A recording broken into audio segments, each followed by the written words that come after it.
እኔ የምለው እናንተ ኢትዮጵያውያኖች ይሄ ሁሉ ጫጫታ ይሄ ሁሉ ግርግር ምንድን ነው?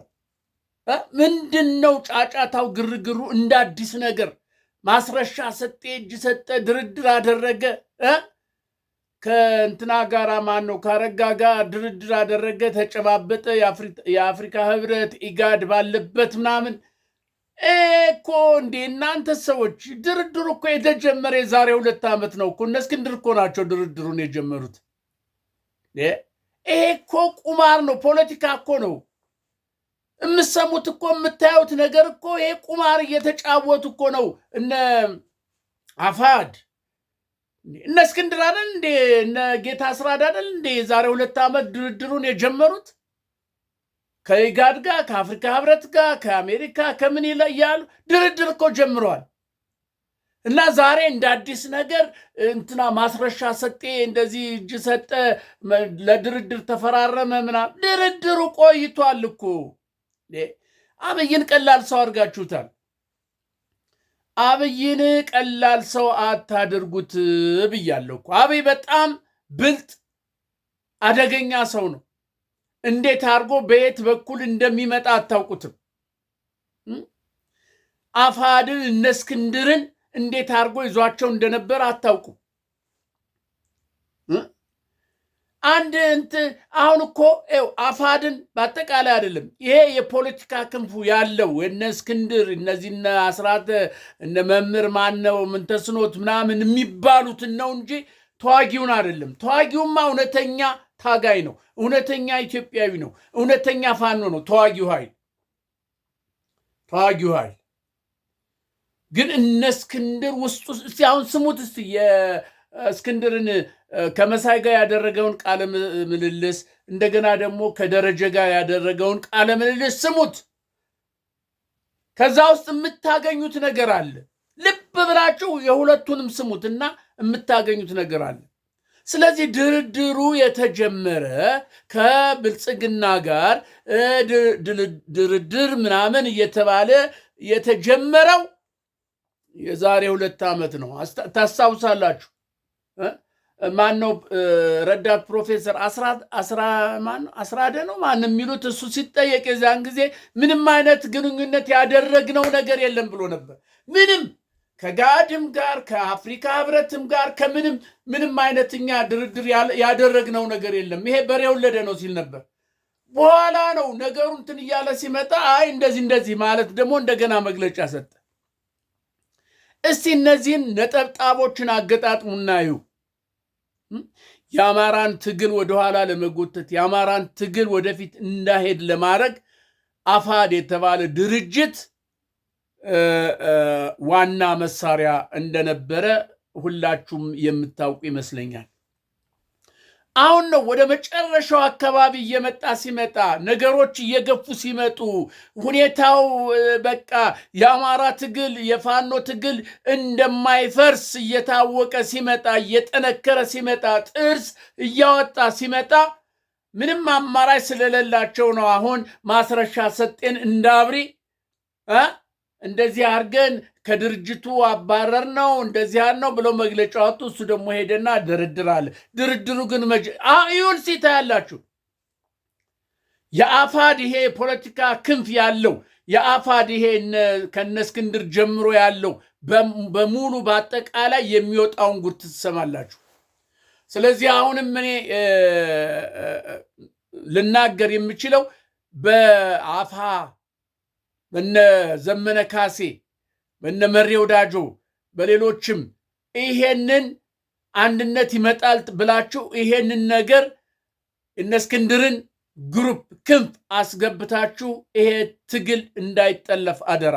ጥንቃቄ ይደረግ፣ ይመርመር። እስክንድር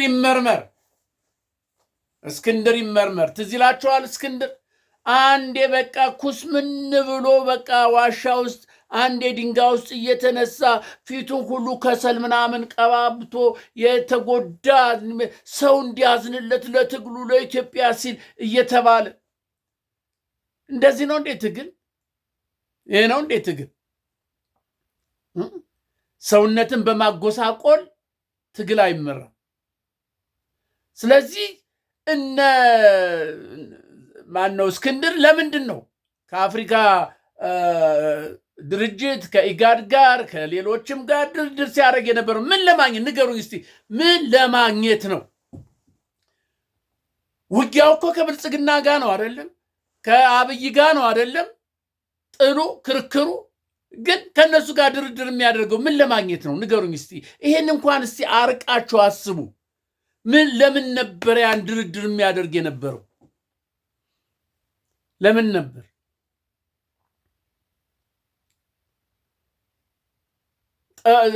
ጠቡ እኮ ውጊያው እኮ ጦርነቱ እኮ ከአፍሪካ ድርጅት ወይም ከኢጋድ ጋር አይደለም ከአብይ ጋር ነው እንጂ። እና ከነሱ ጋር ምን ለማግኘት ነው ድርድር የሚያደርገው? ምን ለማድረግ ነው ከነሱ ጋር ግንኙነት የተፈጠረው? ሚስጥር አለ፣ ሚስጥር አለ። አይምሰላችሁ እናንተ።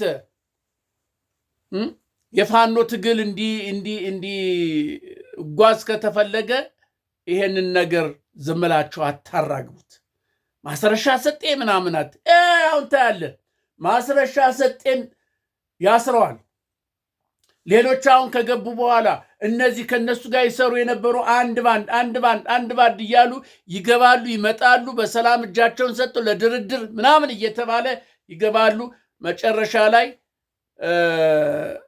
ይበላቸዋል። ብልጽግና ይሄ ነው። ይሄ ጃልሰኒ ነው ምናምን ተብለው እጅ ሰጡት የተባሉትን አይታቸዋል። የዛሬ ዓመት ነው አካባቢ ስልጣን ተሰጣቸው። በቤተ መንግስት ሽመልስ አቅፎ የሳመ ምናምን እያለ ገንዘብ ተሰጣቸው ተባለ። አሁን እየተለቀሙ እየታሰሩ ነው። እየታሰረ ነው፣ እየበላቸው ነው። ብልጽግና ይሄ ነው። ይሄንን ለማወቅ ከፈለጋችሁ የአብይን መጽሐፍ አንብቡ። መደመር ብሎ የጻፈውን የመጀመሪያውን አንብቡ። ወደ መሃል አካባቢ ጠላትን እንዴት አርገህ እንደምትይዝ፣ ጠላትን እንዴት አርገህ በእጅ እንደምታስገባ የሚገልጽ እዚያ ላይ አለ።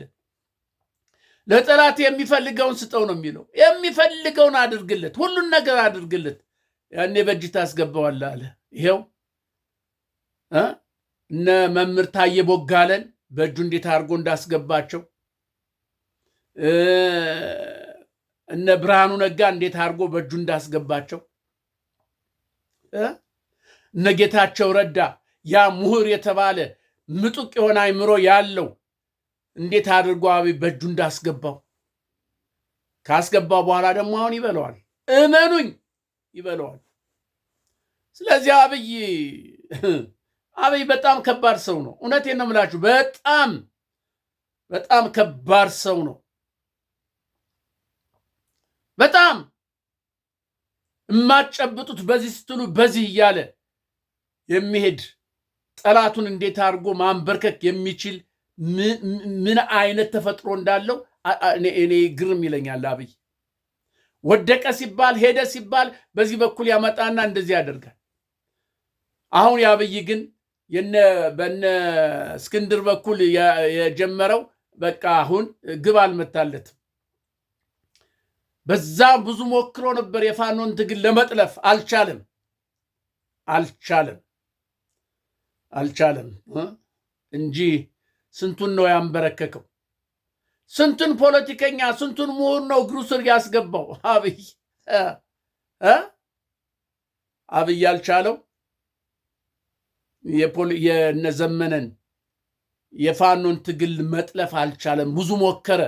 በነ እስክንድር በነ ማስረሻ ሰጤ በነ ማስረሻ በነ ማነው ይሄ ማን ሰጤ ነው የሚሉት ማስረሻ ሰጤ እና በነ መስፍን በነ እስክንድር ብዙ በነ መምህር ማን ነው የሚሉት እንደ አስራደ ሌሎችም ብዙ አሉ። ይሄ ፖለቲካ ክንፉን በአፋዱ ውስጥ ነው የሚሰሩ አንድ የተወሰነ ግሩፕ ይዘው በእነሱ ብዙ ጥሮ ነበረ፣ ግን አልሆነም። አሁን እያንዳንዱ እየተለቀመ ይገባታል። እመኑኝ፣ እነ እስክንድር እጅ ይሰጣሉ። አሁን እመኑኝ፣ ካነጋገሩ ከምኔታው ስትረዱት የዛን ጊዜም እኮ የዛሬ 2 ዓመት ምሎ ተገዝቶ ነበር። እኛ እንደዚህ አላል፣ እኛ እንደዚህ ያደረ እንዴት እንደራደር ምናምን። በኋላ አፋጠው ሲሉ ደግሞ አይ ሰብአዊ ምናምን እርዳታ እንዲደረግልን ነው እንጂ ድርድር አይደለም ወደ ማለት መጣ። አያችሁ።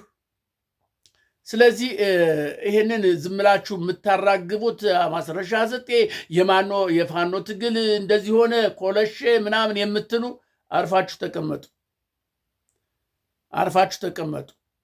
አሁን እኔ ለአፋ ኃይል ምለው ምንድን ነው? ከነዚህ ከነ እስክንድር ጋራ ድርድር አንድነት እናመጣለን ብላችሁ የምትሉትን አጥኑበት፣ መርምሩት፣ መርምሩት። የሆይ ሆይታ እንዳይሆን። ተዋጊውን እያልኩ አይደለም አፋድ። ተዋጊውማ ፋኖ ትክክለኛ ነው። ተዋጊዎች እነ መከታው ነው ማንም የሚባሉት እነሱ ትክክል ናቸው፣ ትክክለኛ ናቸው። እነዚህን ግን መርምሯቸው እና እርግጠኛ ነኝ ማነው ይሄ እነ እስክንድር ነጋ እነ ማናስራ ደበሏቸው ይሄ ፖለቲካ ክንፉን እዛ ውስጥ ነው የሚዶሉት የነበሩ። በአጠቃላይ ቋንቋቸው ተደበላልቆ አሁን እርስ በርስ እየተጋለጡ ወደ ብልጽግና ይገባሉ። ብልጽግና ደግሞ ለጊዜው ሾሄ ይላል፣ ሸለምኳቸው አጋ ይልና ወስዶ እስር ቤት ይከታቸዋል፣ አፈር ያስግጣቸዋል። አብይም በዚህ መልክ ነው የሚበቀላቸው። አብይ እስትንፋሱ እስከምትወጣ ድረስ ጠላቱን እያንዳንዱን እየለቀመ ይበቀላል። አደገኛ ሰው ነው አብይ፣ አደገኛ ነው። ቀላል ሰው አረጋችሁት። አደገኛ ነው። የኢትዮጵያ ሕዝብ አፈር ቢበላ ድንጋይ ቢበላ ውጌርስ በስልጣኑ ከመጣችሁበት የፈለገውን ነው የሚያደርገው። ደግሞ ሁሉም የሚያደርገው ነው። ለዓላማው ለቅዱ ሁሉም የሚያደርገው ነው። የሀፓዎች በመንግስቱ ኃይለማርያም ጊዜ የሀፓዎች እኔ እስር ቤት እያለው ዋናዎቹ ተብለው 4ቱ ድንገት ተይዘው መጡ። እዛ ሚሊቴሪ ፖሊስ ታስረው ለዓላማቸው ምን ያህል ቆራጥ እንደሆኑ ልነግራችሁ ነው። ቦምብ ይዞ ነበር አንዱ፣ እንዲህ ታስሮ ቦምቡን ፈቶ እዛ አብሮ ለመጥፋት እንዲህ ሲስብ እንዳጋጣሚ አንዱ ፖሊስ አይቶት ነው እጁን ከነምንትኑ ከዚህ ከፊውዟ ጋር አጣብቆ ይዞ ያላቀቀው። ምን ያህል ዓላማቸው ቆራጥ እንደሆኑ። ስለዚህ አብይም ለስልጣኑ ቆራጥ ነው። የፈለገ ይሁን። ለምን የእናቱ ልጅ አይሆንም? ለምን ሚስቱ አትሆንም? ያጠፋል። በተቻለው መጠን ያጠፋል። ለስልጣኑ ነው፣ ስልጣኑ ነው፣ ያጠፋል። ስለዚህ እንደዛ አይነቱን ደግሞ እየተዋጋ ያለውን በጎን ደግሞ እናንተ እንደዚህ ነው እንደዚያ ነው ትላላችሁ። ወራዶች፣ ውርደት ነው ይሄ። ለኢትዮጵያ ሕዝብ ለአማራ ሕዝብ ውርደት ነው። የአማራ ታጋዮችን ትክክለኛ ታጋዮችን ስም እየጠራችሁ እንዲህ ነው የምትሉ፣ በተለይ ይሄ ሞጣ የምትባለው እነ ዘመነን እንደዚህ ሙልጭ አድርገህ የምትሰድ ምንድን ነው ያደረገው ዘመነን? እስክንድርን ተናገር። እውነት ነው፣ ትክክል ነው። እነ ማስረሻ ሰጤ እነ መስፍንን ተናገር። ትክክል ነው እያደረጉ ያሉ የአማራን ትግል ለመጥለፍ ነው የመጡ የአብይ እንትኖች ናቸው። እነ ዘመነ ምንድን ነው ያደረጉት? እስቲ ንገረኝ። ጠላትን እያርበደበዱ እና ወይስ ምርኮኛን ለምን አልገደሉም ነው? ለምንድን ነው የሚገሉ ምርኮኛን? ሰብአዊነት እኮ ያላቸው ናቸው። በዓለም አቀፍ ሕግ የሚመሩ እኮ ናቸው። ምርኮኛን በአግባቡ የመያዝ ነው እንጂ ለምን ይገላሉ? እኛ እኮ ብዙ ሶማሌዎችን ማርክ ነበር፣ ግን አልገደልናቸውም። አስረን ተንከባክበን ታስረው በኋላ ለውጥ ሲደረግ ነው የተለወጠ። ስለዚህ ይሄ እርካሽ የሆነ ጀብደኝነት፣ አጉል ጀብደኝነት ባትናገር ጥሩ ነው። ሞጣ የምትባለው አጉል ድፍረትም አጉል አፍንም መክፈት ያስገምታል። ምርኮኛን በአግባብ መያዝ። ምርኮኛን ለምንድን ነው የማይገሉ? ለምንድን ነው የሚገሉት? ለምን ይገላሉ? ተማረከ። ሊገልን የመጣ ለዓላማው የተሰለፈ ነው። ሊገልን የመጣ ለምንድን ነው? ከተማረከ ይማረካል። በቃ በስነ ስርዓት ይያዛል። ይሄ በዓለም አቀፍ ሕግ መሰረት ምርኮኛ እየማረከ የሚገል ከሆነ ትግሉ እንደሚጠለፍ አታውቅም? በዓለም አቀፍ ደረጃ እንደሚነቀፍ አታውቅም? ይሄ ጠፍቶ ነው አንተ ራስህ የአብይ ተልኮ የአብይ ቀንደኛ እንደሆንክ በዚህ መረዳት ይቻላል። ስለዚህ ውድ ኢትዮጵያውያኖች አሁንም ለአፋሕድ አደራ የምለው ይሄ አንድነት የሚል ሩመር አለ። በዚህ ሰዓት 90% 80% ደርሷል እየተባለ ነው እና ይሄንን አጥሩ ከአፋሕድ ጋር ያለውን በተለይ በፖለቲካ ዘርፍ ያሉትን እነዚህ ዋናው ቁንጮ የተባሉትን ከእስክንድር ጀምሮ ያሉትን ፈትሹና ድርጅቱ አንድ ይሁን። ከዛ በኋላ ደግሞ የሚሆነው ይታያል። ይህን ለማስተላለፍ ነው። ሊባኖስ ገዳሙ ነኝ። በሌላ ቪዲዮ እንገናኛለን። የዘመነን የእስክንድር ነጋን ኢንተርቪው ለመሳይም የሰጠውን ቃል ለደረጀም የሰጠውን ቃል በትክክል አዳምጡት። የምታገኙት ነገር አለ። የምታገኙት የተደበቀ ሂድን የሆነ ነገር ታገኛላችሁ። እመኑኝ ታገኛላችሁ። ምን አለ በሉ ባይ